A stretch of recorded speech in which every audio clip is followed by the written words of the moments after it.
kuvaa.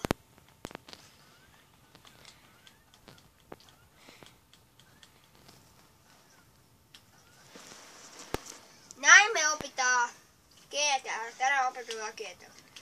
Siis GTA on niinku 18 kuuja. Semmonen aika sotapeli. Siinä on semmosia koodeja.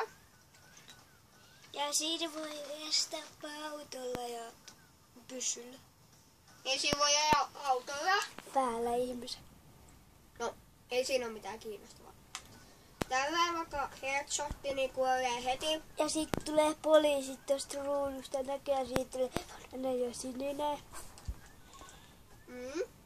Hei!